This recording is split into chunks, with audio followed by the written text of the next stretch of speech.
ഓം നമോ ഭഗവതേ വാസുദേവായ. ശ്രീമദ്ഭാഗവതം സംഗ്രഹം പ്രഥമസ്കന്ധം അധ്യായം 9. അനന്തരം ഭഗവാൻ പാണ്ഡവന്മാരെയും കൂട്ടി ഭീഷ്മ സമീപത്തേക്ക് എഴുന്നള്ളി. വ്യാസാദി മഹർഷിമാരെല്ലാം അവിടുത്തെ അനുഗമിച്ചു. പാണ്ഡവന്മാരും ഭഗവാനും ആ മഹാത്മാവിനെ പ്രണമിച്ചു. ഭീഷ്മ പിതാമഹനാകട്ടെ എല്ലാവരെയും യഥോചിതം പൂജിച്ച് തൻ്റെ ഹൃദയത്തിൽ നിരന്തരം കളിയാടിക്കൊണ്ടിരുന്ന കരുണാമൂർത്തിയായ ഭഗവാനെ മനസ്സുകൊണ്ട് പ്രത്യേകിച്ച് പൂജിച്ചു.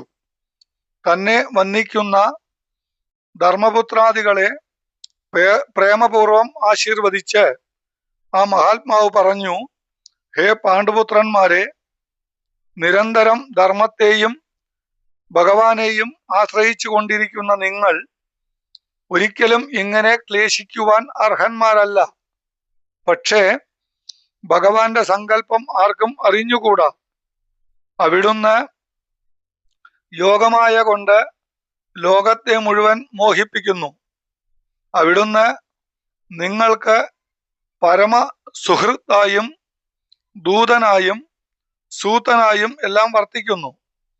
എന്നാൽ അനുനിമിഷം നിങ്ങൾക്ക് ആപത്തും വരുന്നു. എന്താണ് ഇതിൻ്റെ രഹസ്യം? ആർക്കും അറിഞ്ഞുകൂടാ.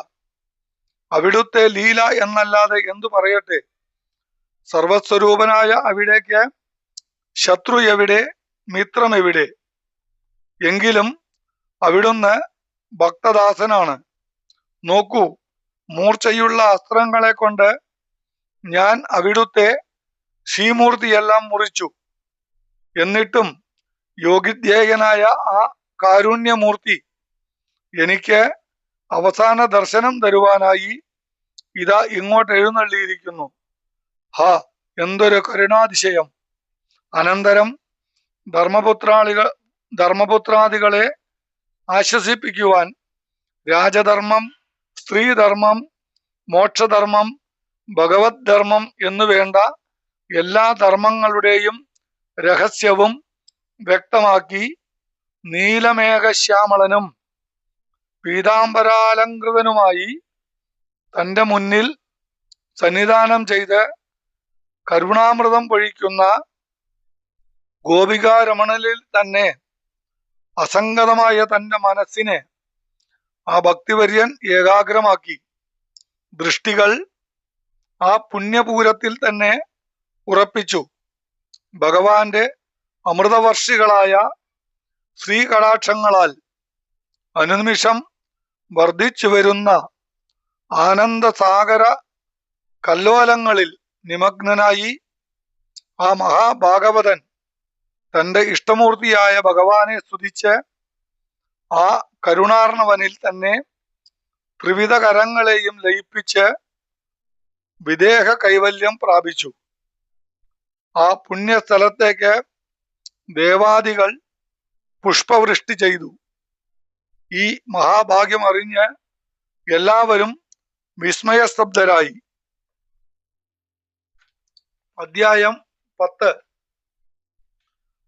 ഭീഷ്മരുടെയും ഭഗവാന്റെയും ഉപദേശം കൊണ്ട് ശാന്തചിത്തനായി തീർന്ന ധർമ്മപുത്രൻ ഭഗവത് ആജ്ഞയെ ശിരസാ വഹിച്ചു. രാജ്യത്തെ പിതൃനിർവിശേഷം ധരിച്ചു. അദ്ദേഹത്തിന്റെ ഭരണകാലത്ത് ആദിവ്യാധികൾ ഒന്നും ഉണ്ടായിരുന്നില്ല.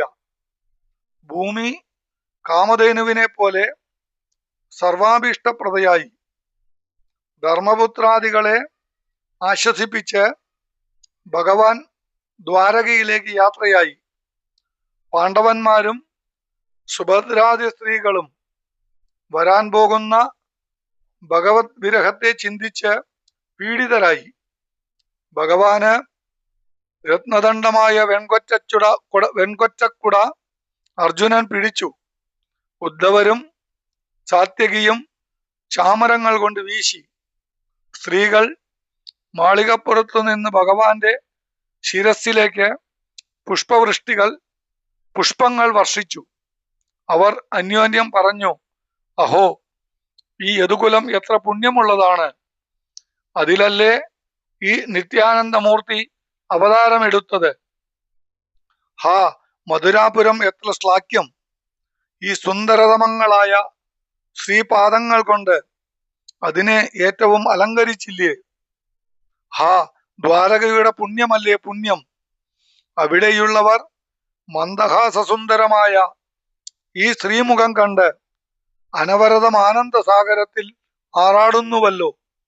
ഇപ്രകാരം അനുരാഗപൂർവം പറയുന്ന സ്ത്രീകളെ തന്റെ കടാക്ഷങ്ങളാൽ അനുഗ്രഹിച്ചുകൊണ്ട് ആ കരുണാമൂർത്തി എഴുന്നള്ളി.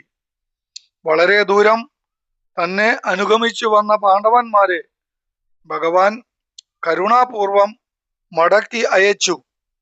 അവിടവിടെ തന്റെ ദർശനത്തിനു വേണ്ടി വന്നുകൂടുന്ന ഭക്തവൃന്ദത്തിന്റെ ഉപഹാരങ്ങൾ പ്രേമപൂർവം സ്വീകരിച്ചു.